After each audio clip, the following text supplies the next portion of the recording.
Good morning, welcome back to my channel Awesome Learning. The next topic that we are going to do in the chapter Neural Control and Coordination is spinal cord. We have already discussed the brain as the part of central nervous system.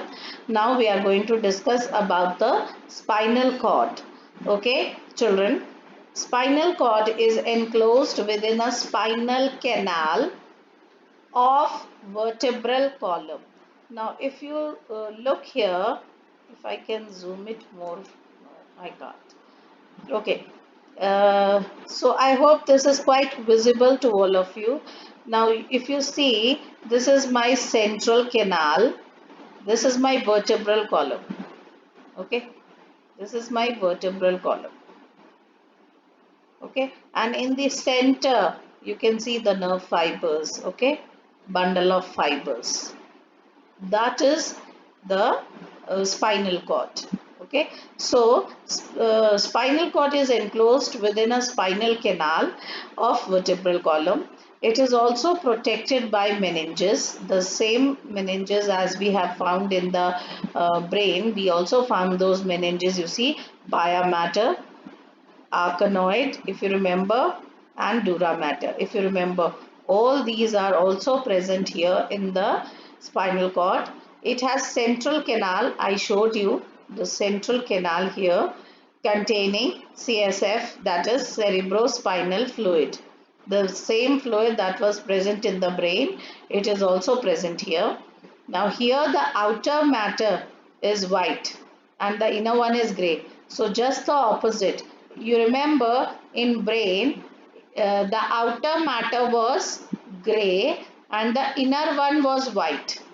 But here in the spinal cord, the outer matter is white and the inner one is grey. Just the opposite. Okay. Functions of spinal cord: conduction of impulses to and from the brain, and center of spinal reflexes. Now this you have done in class 10, reflex actions. The actions which do not have the time, the body doesn't have a lot of time to respond to such actions. So what happens, these actions are controlled by the spinal cord itself. So a reflex arc is there which behaves or which controls these actions, and thus they are called spinal reflexes. So the first function is conduction of impulses to and from the brain, and the second one is center of spinal reflexes. Okay, so this was about spinal cord. Next, children, we also have studied that there were two types of nervous systems. One was central nervous system and the other one was PNS, that is peripheral nervous system. And I told you that central nervous system deals with the center of the body and peripheral nervous system is the one which is on the sides of the body. So this is peripheral nervous system. Now children, you can see here it includes cranial nerves and spinal nerves. Now these are the cranial nerves. Okay, the cranial nerves, and here are the spinal nerves. Okay, they have just given you the locations so that it is easy to identify the nervous system. Now you see here, nerve fibers of PNS are of two types. Either the nerve fibers are afferent, that is sensory fibers, or they are efferent, that is motor fibers. Now, who are the sensory ones? Those who carry the impulse from sense organs to the central nervous system.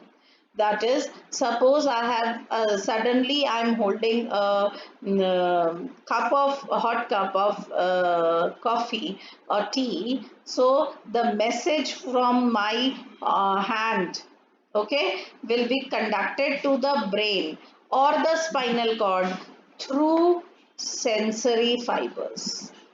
Now, whatever the decision will be taken by the brain or the spinal cord, that will be given to the my arm through motor fibers. That is, they take the messages from central nervous system to the muscles and the glands. Okay, so again, the muscle fibers which carry I'm sorry, the neurons, the nervous tissues or nerve fibers which carry the messages from sense organs to central nervous system, they are the sensory fibers, and those which carries the impulse from central nervous system to the muscles or glands, they are the motor fibers. Okay, so you can see the end of the sensory neuron inside central nervous system. Okay, and this is the cell body, this is the axon, and this is the organ. So the movement, the arrow will show the direction of impulse. The movement is from sensory organ to the central nervous system. So this arrow tells you कि messages कहाँ से कहाँ तक जा रहे हैं. So this is a sensory nerve fiber, and here the messages are moving from central nervous system to the muscle or the gland. So this is a motor neuron or a motor nerve fiber, right? Here, now see, PNS has two divisions. One is somatic neural system and the other one is autonomic neural system. Okay, let us see what are they. Somatic neural systems are those that relay impulses from central nervous system to skeletal muscles. So this is specific. These are the ones which will carry the messages or the impulses from central nervous system to only skeletal muscles. So such type of neural system is known as somatic neural system. Okay, and here autonomic one is they transmit the impulses from CNS to involuntary organs and smooth muscles. Involuntary organs means the organs which are not under the control of our will. Okay, and the smooth muscles. So they are the autonomic neural system. Now autonomic neural system are again divided into two parts. One is the sympathetic nerves and the others are the parasympathetic nerves. Now you see who are the ones who are called sympathetic nerve system. It prepares the body to cope with emergencies, stress and dangers. So this is autonomic. This is a part of autonomic neural system. It has two parts, sympathetic and parasympathetic. So the sympathetic ones are those which help to cope up with the emergencies or stress or dangers. How? It increases the heartbeat, and if the heartbeat or the heart rate increases, more of the blood will be pumped, and if more blood is pumped out, that is the breathing rate is increasing, so what will happen, lot of oxygen and constrict the arteries. If the arteries are constricted, the pressure will be high, that is alleviates the blood pressure, right? So what happens, the sympathetic system, what will it do during the case of emergency or stress or danger? बोलते हैं ना stress लेने से BP high होता है. Why? Because the arteries gets constricted, और जब arteries constrict होंगी, that means arteries की जगह कम हो जाएगी, तो blood का pressure बढ़ जाएगा, right? Then children, parasympathetic system, it returns the body to resting state. Now suppose there is a stressful situation and your body has suffered through increased heart rate or breathing rate and your blood pressure is high, but now suddenly the situation has calmed down, you are also calming down. So what will happen now, the parasympathetic system will act and it will help your body to come into a resting state after stressful situations. This will help to slow down the heartbeat, dilate the arteries, lower the BP, etc. Okay, so this is all about parasympathetic nervous system. So children, there is another thing that we will discuss here is visceral nervous system is a part of PNS. Okay, now it includes nerves, fibers, ganglia and plexus. Okay, by which impulses travel from central to the viscera and from viscera to the central. Now let me show you what is a ganglia. A ganglia is a nerve cell cluster. nerve cells का cluster or a group of nerve cell bodies located in the ANS. मतलब बहुत सारे nerve cell का जो cell bodies है, you know ना, nerve cell has two parts, one is the cell body and the other one is the axon.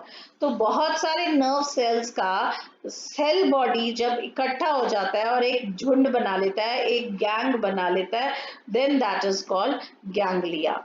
And what is nerve plexus? A plexus, that is branching network of intersecting nerves.